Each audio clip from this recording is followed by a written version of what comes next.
Today in an exclusive, we talk to Gabby's family about her life, what they hope for her legacy, and the ongoing hunt for Brian Laundrie.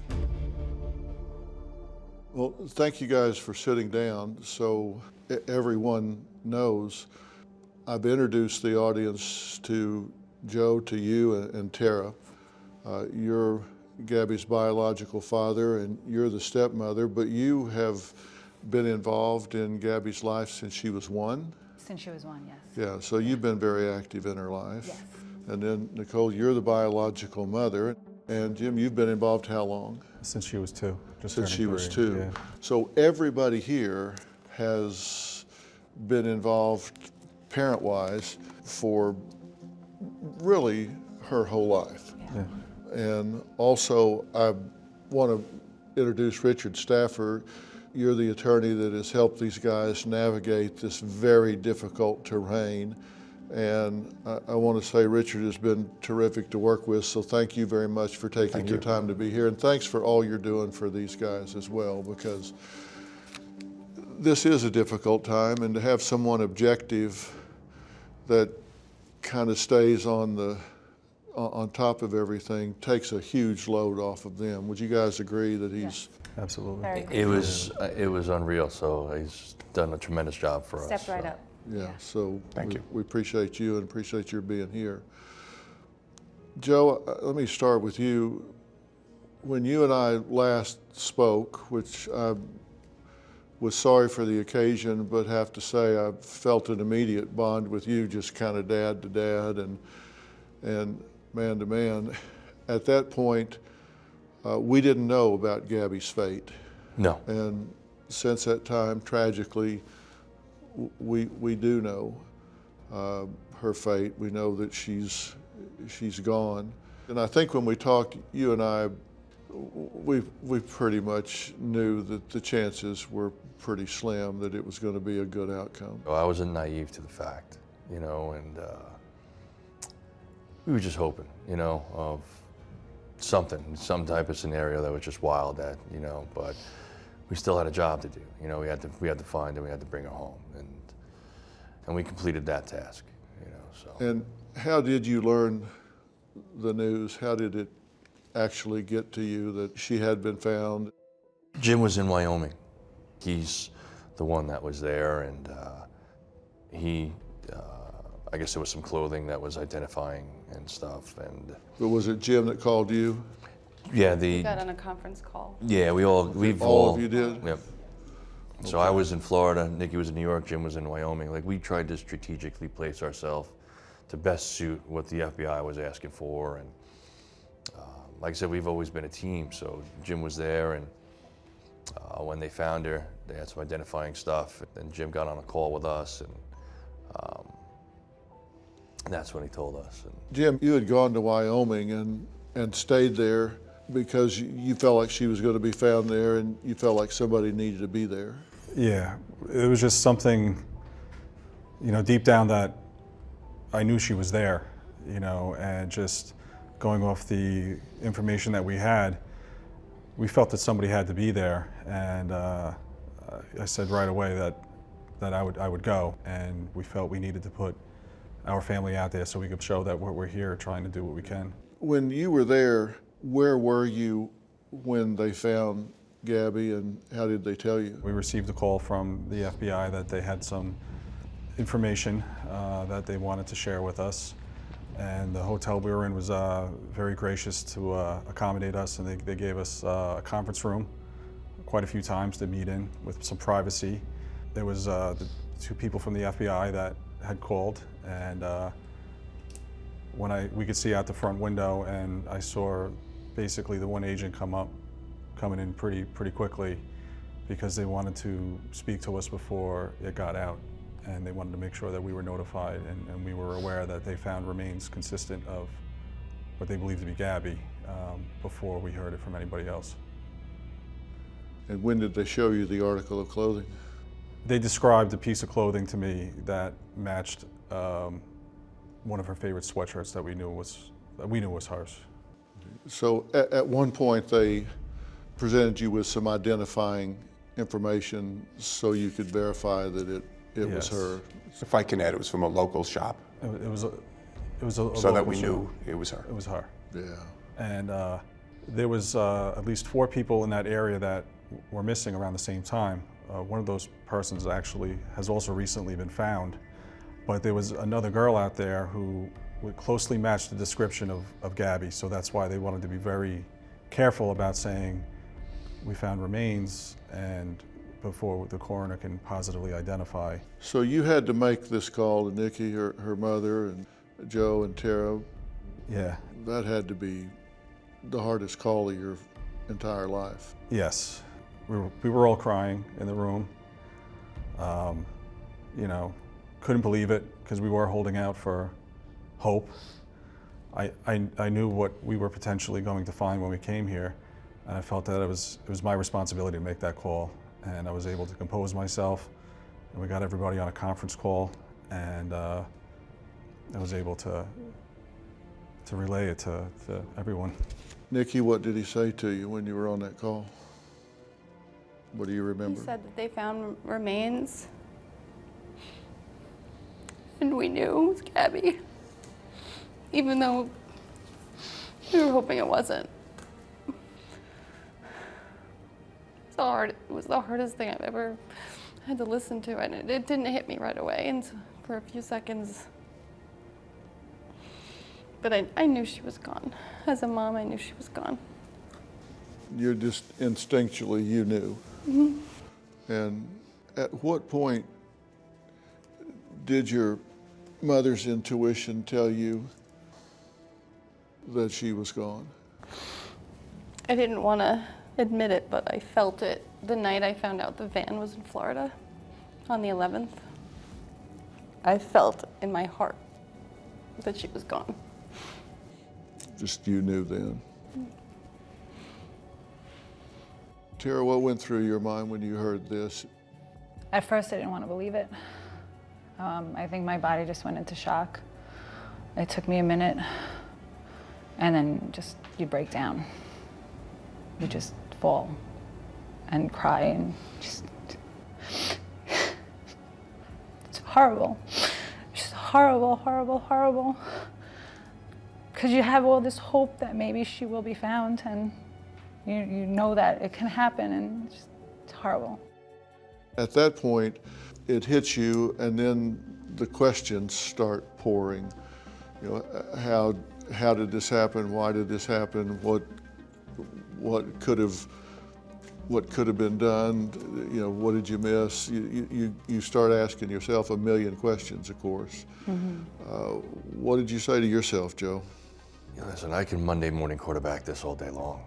You know, maybe if I pushed harder, you know, to not do it or plan better, or there's really, she's 22. This is not a 14-year-old girl, you know, going on a school trip here. You know, she's an adult, and she's got to make her decisions. So we respected her decisions. We tried to, all of us, tried to best prepare her, and she knew what she was doing. This is not like she decided to, you know, yesterday that she's going on a 3-month trip here, you know.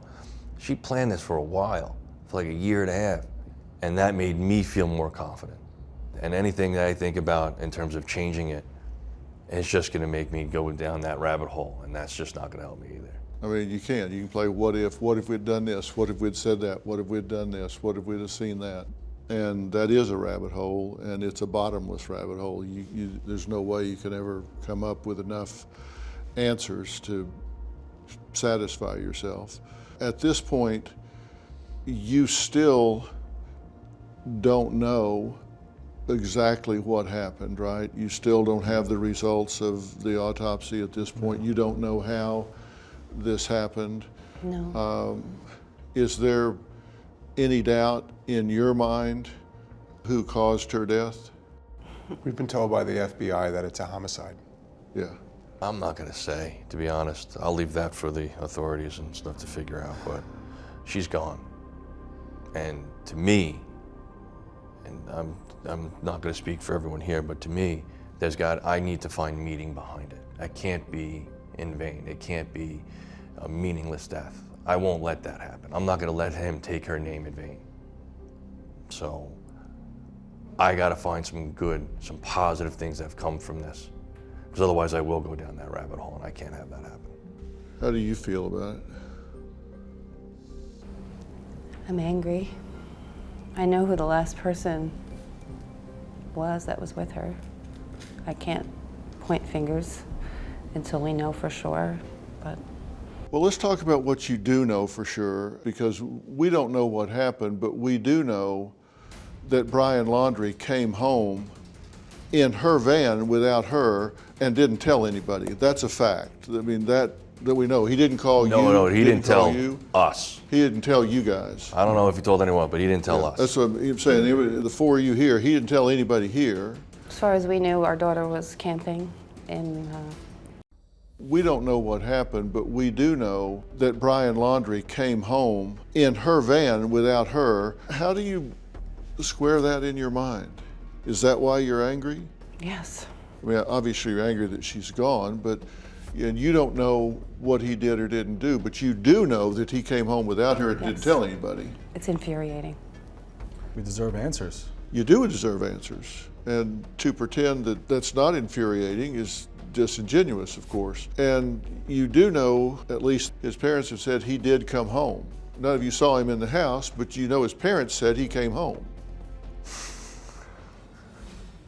Well, the van had to get there somehow. That's right. The van got there, and whatever happened with his parents after that, I don't know. But We can only speculate. We don't know. yeah, I honestly don't know. And to be honest with you, they probably wouldn't tell the truth to begin with. So whatever. Joe and Nichole both called Roberta asking if... Not just Called Yeah, and text. Roberta. Any phone number I get for that family.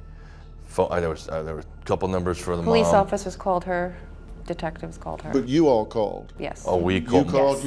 you called. I can't tell you how many times. She called. You called and you He called. called. And what did you get? No response. Voicemails. Nothing. Voicemails. And then I would send texts on top of that. No response. One of the texts, I mean, we're going to call the police, right? You know, just letting you know, because we have no idea. No responses. No, a normal parent, when you text someone that they're going to call the cops because you can't find your child, they would reply. Nothing. No response, no nothing. So he leaves with your daughter in her van, comes back without your daughter in her van, and you contact the parents and say, what the hell? Give us some information. Stonewall. We actually didn't Well, know at the that van point, was in yeah. Florida at the time when we contacted her. I was just worried I hadn't heard from her. So You didn't even know I the didn't van know was about back. the van until the didn't know 11th. that. We actually thought they were both missing at that point in time when we were calling them. I was worried about both of them. And when did you learn the van was back? The night of the 11th, when I reported her missing, the detective came to my door and let me know that the van was in Florida. And that's when you said you knew bad news. Well, it was a combination of that and that he requested to speak to a lawyer and wouldn't speak to the Yeah. police department. Lawyered up, no cops. Correct. Well, to be honest, we don't even know if he did that. That's what the parents did. That's what they did. They had papers at the door, handed it to whoever knocked on the door, talked to the attorney. Yeah. I mean, that's not how you parent. You think they owed you an answer? I think they owe me more than that. You know, I'm a dad. I make my kids stand up for their decisions. You know, if they make a mistake, I'll help you. I'll walk you through that path, but you're gonna own up to your mistake, because that's what a parent does, not what they're doing. I'm sorry. Do you think they know where he is now? If they do, you believe they should pick up the phone and tell you? Somebody needs to start talking. I do believe they know a lot more information than they're putting out there. We all want to protect our children. It's understandable. But it's also more important to teach your children right from wrong. And when something is wrong, you need to do the right thing and have them own up to it, whatever it may be, whatever the consequences may be. And that is part of being a parent. And this is about a woman that lived in their house, that was at one point engaged to their son, and they won't talk to their family. They won't reach out and explain that their daughter's missing. They ignore the phone calls. Yeah, that's the thing. These parents, and I'm glad you brought that up, because these parents had a relationship with Gabby. It's not a stranger. they lived under the same roof. They shared their home. They shared their lives with this young woman. And then all of a sudden, just turn their back and stonewall. And that's cold. And I have a question for you as a defense lawyer here. Yes. Because, you know, I worked for years, mostly on the defense side of the docket, at a jury level, in trial. And I always look at what's the story you're going to tell the jury ultimately. Is a parent helping a child by furthering and covering up a really bad deed instead of advocating for the child to step up and be accountable? Is that not a better jury presentation instead of hiding, going on the run, stonewalling police, obstructing? How is that good parenting? It doesn't seem to me that they're creating a narrative that any jury is going to do anything except be infuriated by. Correct. They're not helping their son at all. That when you look as a prosecutor, we don't know what happened here. Now, I'm sure the FBI has a lot more evidence than we have. You can look at his state of mind by his actions. And he ran, he stole her credit card, he used her credit card to get home, and then ran from the police. That's going to show a lot what he was thinking back then. I'm hoping the parents are watching this, because everything he's doing is making him look more and more guilty, more and more culpable, more and more insidious than any other thing he could possibly be doing. It's showing no remorse, it's showing no empathy. Everything he's doing is to his detriment right now. Correct. And again, I don't know what story he's going to try to tell, but it's not going to make any sense when you put it together with his actions from that moment forward. That he's running, that he's hiding, that he's trying to deceive everybody around him. And people who have nothing to hide, hide nothing. So why not be completely transparent? I'll even take a little bit of hazy, you know? I mean, if you get transparent, I mean, they're not going to do that, but I mean, it's just a black, there's nothing there. They got nothing, and they're not going to start now, I'll tell you that. And nothing's going to bring her back, but you feel like you're entitled to answers, that it helps you to know, to complete the story, to complete the circle, if you know what happened and how and why. It helps you know. I feel like I need to know. Part of the closure. It's like if you could orchestrate a bad strategy for everybody involved, this is it. Correct. And I'm hoping they're listening to this. I hope that they are listening right now to say, we're not helping anybody here. We're not helping Brian. We're not helping ourselves. We're not helping Joe and Tara. We're not helping Jim and Nikki. We're not helping anybody here. We're being destructive at every possible turn for everybody involved. But I don't think they're going to listen. They didn't help us find Gabby. They're not helping us find Brian. We couldn't find Gabby. What did we do to find Gabby? I mean, we did anything to find Gabby. We talked to everyone we could, get on as many cameras as we could. What did they do to find Brian? They called the cops, haven't done a thing since. I haven't seen them on any TV shows find Brian. Why do you think that is? We couldn't find Gabby. What did we do to find Gabby? I mean, we did anything to find Gabby. What did they do to find Brian? I haven't seen them on any TV shows find Brian. Why do you think that is? Well, there's two reasons, of course, that are obvious. Number one is they already know where he is. Number two, they don't want him found. Is there another explanation? If there is, somebody tell me, because I don't know. I've done jury trial after jury trial after jury trial, criminal, civil, every possible way. I'm telling you, I would never advocate for this strategy ever, under any theory whatsoever. It just tells me that these people are on self-destruct. And I'm sorry for you guys that you're having to live with that and deal with that, because somebody is not being realistic here. It's almost like living in a soap opera.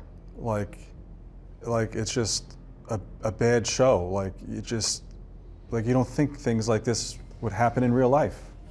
It's unfathomable. It really is. It's an emotional roller coaster. It makes no sense.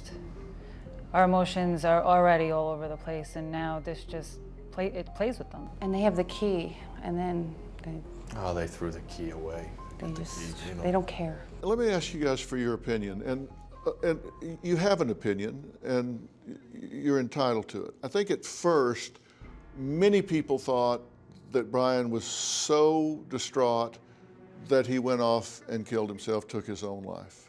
Do y'all now 100% believe that he is out there hiding somewhere? You believe he's hiding somewhere? You believe he's hiding somewhere? Do you believe he's hiding somewhere? I do. Why do you believe that? Because he's a coward. Flat out. I'd use some other words, but I can't use them on your show. He's a coward. He's too coward to kill himself, too coward to come forward. Yep. He's just on the run. Dad, anyone that lived in that house is a coward. And they don't know how to stand up for their actions. They are. Where do you think he is likely at? You know him. You know what he is, does, knows. Is he living off the land somewhere? Possibly. Does he have that skill set? I believe so. I mean, is he an environmentalist, survivalist type? I mean, he knows camping, knows. I believe he bragged about that, like that he was good at that stuff. So he's likely in the woods or the mountains or somewhere, somehow, living that way? Somewhere Possible. off the beaten path somewhere, just thinking he's not going to get caught, I guess, or Or it'll just go away. I don't know. it'll, yeah. The reason I ask that is because every market that's big enough to have a television station, we're on in right now.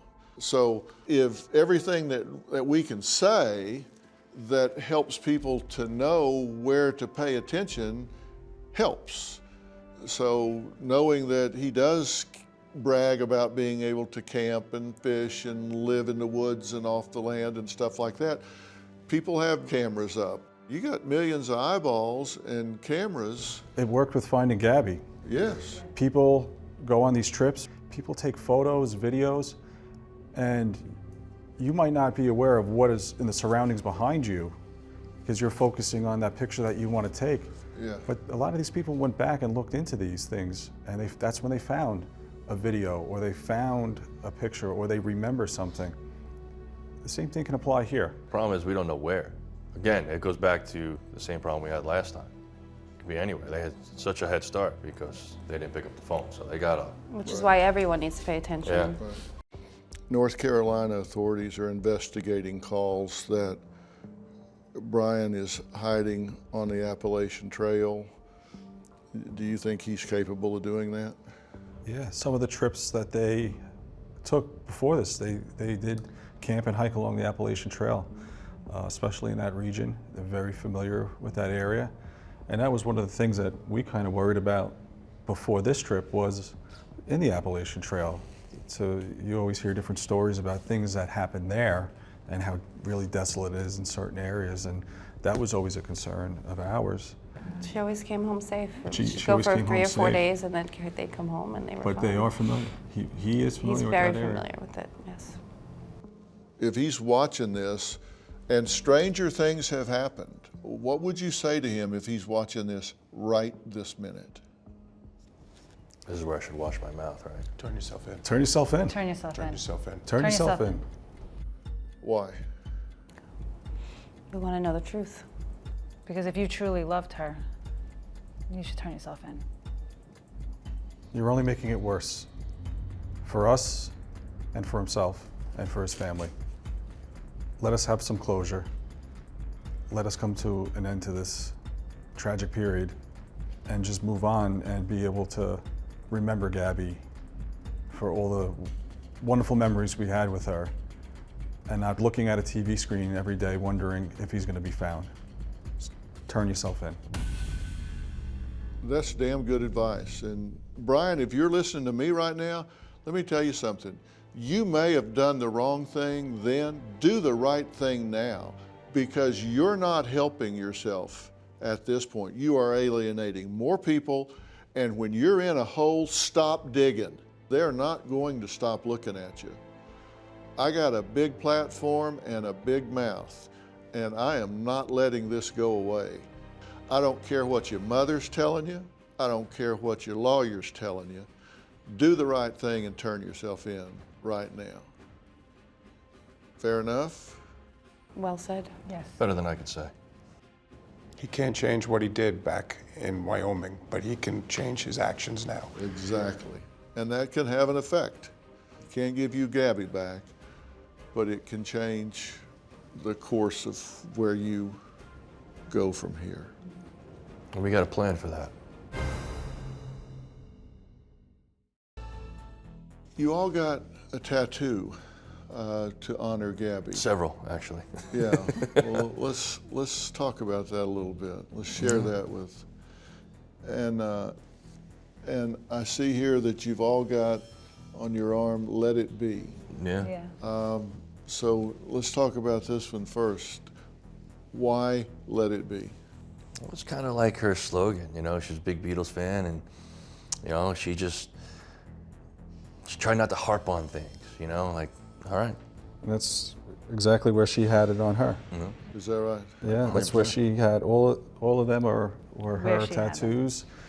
You know, she kind of designed like the little wave and the triangle with the flowers. Flowers. Yeah, that- that one right here. Yeah, she had this one on her, and she designed this one. She was an amazing artist, so. And tell me about this. She drew it. triangle She drew with it. Flowers. Yeah, She she drew- drew she it. drew it. She That was her. wanted something, she wanted to start getting arm tattoos, so she sat and she just doodled until she found something she liked, and I said, "That's the one, that's pretty," and she got it. She actually, before she left on her trip, bought a tattoo machine. I bought her a tattoo We machine. bought it for her, and I wasn't too quick to let her try on me, but our son was like, "Yeah, go for it," and he actually got a tattoo. 18, He's so. 18. You know, so it was his like graduation present from his sister, and he likes to camp and hike and stuff, and so she put a little tattoo on his leg with mountains and a tent, and it's something for him to always have for his Basically sister. like her last piece of artwork, and he has it on his body. Yeah. So. Oh, Literally on his body, special, yeah. Yeah. And he'll never touch that. I mean, I got the one on the hand because apparently I talk a lot with my hand, you know, and I see it and just keep thinking of her, you know. So this is the one that she had right where she had it. You guys don't blame yourselves and play the what if game because you can't see around corners and you couldn't do anything about it if you did. When she goes 18, parents become advisors, not directors. When they're 16, you can say do A, B, and C. When they become 18 in one day, you can say, you might consider this, but you can't tell her what to do or not do. You're still going to do it. Well, that's exactly. You can try. You're still going to say to yourself the what ifs, if, you know, it's, but if you focus on that, I think we talked about it, it's a dark hole, you know. Yeah. Focus on the positive stuff and changes you can make and good that you can bring into the world for everybody. That's the light at the end of the tunnel that can bring you back. Yeah. Yeah, but parents just can't blame themselves. We raise these children up. We hope they make the right decisions. And a lot of these abusers, these narcissistic, self-absorbed, they're pros. They're smooth. They're good. And it's hard to see it. They don't show you what they show their victims behind closed doors. Mm-hmm. It's real hard to see sometimes. So I hope you guys don't, and I hope parents at home don't blame themselves when they don't see all of these things because they're just not obvious. If you knew Gabby, she was always pretty happy girl. You know, people would gravitate towards her. You know, her nature was always to smile and treat everybody kind. She always made people feel welcome. Growing up, I mean, she always had those blue eyes, right? Those ridiculous blue eyes. You couldn't keep her in trouble. Like, you would ground her, and she'd start crying. She always wanted to go out and do stuff, whether it was scuba diving or hiking the Appalachian Trail, surfing sand dunes in Colorado. Gabby is the most amazing person I've ever met. So if you're gonna leave here today, I'm asking that you guys be inspired by the way she treated people. All people. Love knows no bounds. She didn't care. She genuinely loved people. It didn't matter. So when you leave here today, be inspired by what she brought to the table. Because the entire planet knows this woman's name now.